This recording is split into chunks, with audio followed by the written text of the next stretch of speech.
Hello peeps and hello peppers and welcome to Soul Sunday. If you've never been here, my name is Frida Martins. I am a German artist with multiple disabilities living in Iceland. And an important part of my life is a church community who can embrace me as I am and have healthy discussions with me. And actually a person in this community reminded me last week of an old plan of mine, where also other people have said this might blossom into a lot of stress, but I let it blossom as it wants. Oh, the sun is a little bit unpredictable today. Okay, and this person reminded me that I actually had this wish to present like one homemade funny hat per week. Okay, and this is the humble beginning of a purple hat for a friend who inspires me a lot with my story writing and who actually, let's say, has a distant connection to someone who works for this church, but like in Iceland, basically all people are to some degree at some point interconnected. And let's say we also should keep that in mind when we create events.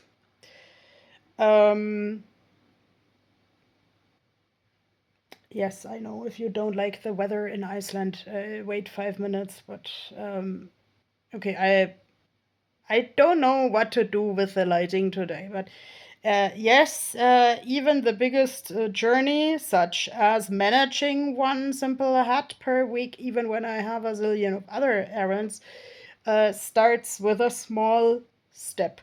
So yes, this goes over my ears, and this is going to warm my ears like on the way out. But I will actually continue with a different yarn, like to make it grow in the church, because one of my best local friends also said creation of art is always also creation of a prayer. I know praying is a deeply personal thing, so I'm definitely not telling you what to do religion-wise, and I know that the human brain has a problem with the word no, so please feel embraced the way you are and the way you grasp the things that science can't explain. By the way, one of my most favorite movies, I'm a big movie buff, is Pope Joanne, because it explains how here, like belief and science don't exclude each other. I have autism, among other things, so a lot of autistic people who I know are atheists because God can't be proven by science. I also have cerebral palsy, and my hand automatically goes up like this whenever my, let's say, nerve impulses are sort of like postal sendings that go the wrong way. Talking about postal sendings and praying, in my childhood, there was a book, Children Write Letters to God. If I remember properly, amongst others, with the phrases, God, you never listen to my prayers when I talk to you, so I'm writing you a letter that you can read when you have time.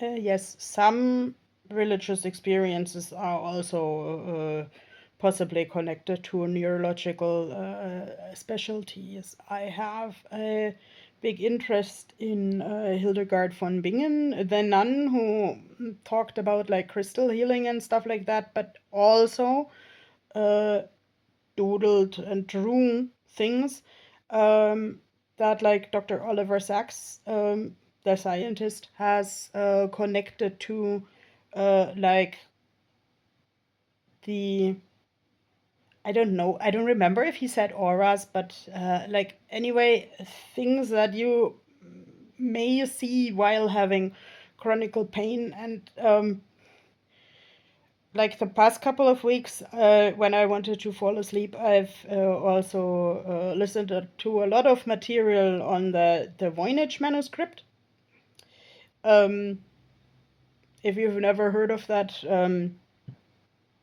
if you are kind of into mysterious stuff that no one can read in one right or wrong way, you might be interested in this. Like it's a script on the leather of 14 calves.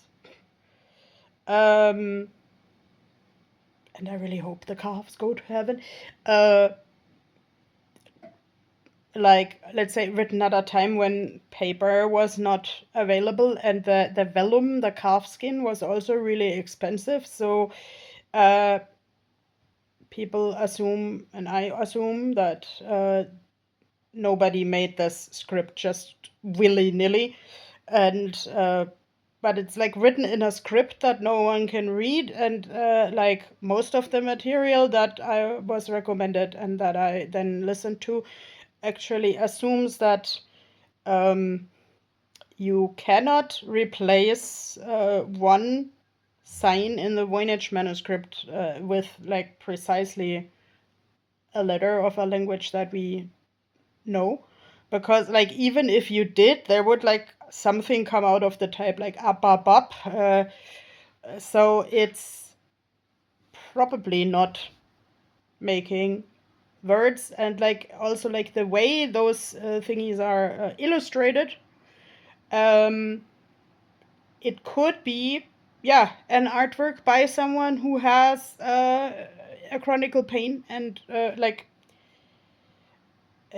what I found particularly interesting, even though we can't read the signs, they hint at three different handwritings, so at least three different people. So I totally support the idea that this was an artwork by a group. And like given the fact that I hang out like with creative neurodivergent people who often also have chronic pains, um,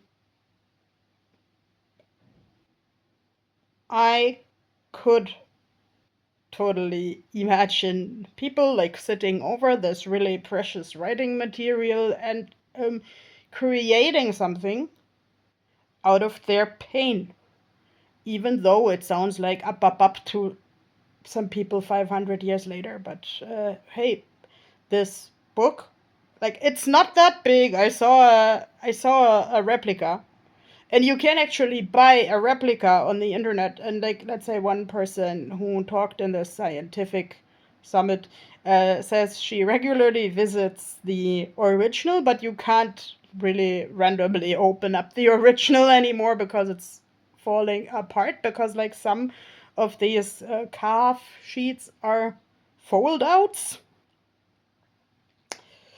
Angel is a centerfold.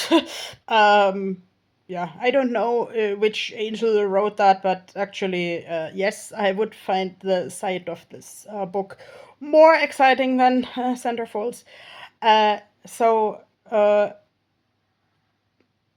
yes, Saturdays and Sundays are for relatively random ramblings here, like just to sort through my thoughts, sort through my nerve impulses, in order to give you a little bit of a content to kind of think about, find out your own messages.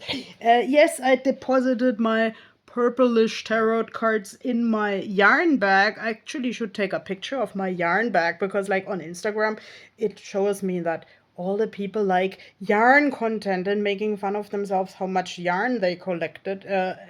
that said, like in a high school, in even elementary school, yeah, in elementary school, we had to knit and crochet, and it was so horrible to me. But like when I'm left on my own terms and trying to have like different conversations and difficult conversations sometimes with people about chronic pains and up and artwork and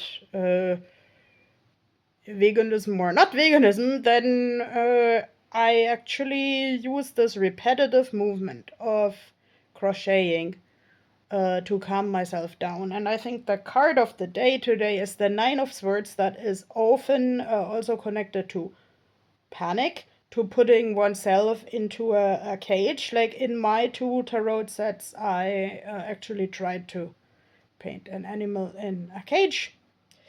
And we will soon see how well I have succeeded, because the birdies are uh, going into print very soon, and the monsters are probably being presented like in a sketchbook that is really small, that I also now really have to pack for church, because creating art is a prayer. Um,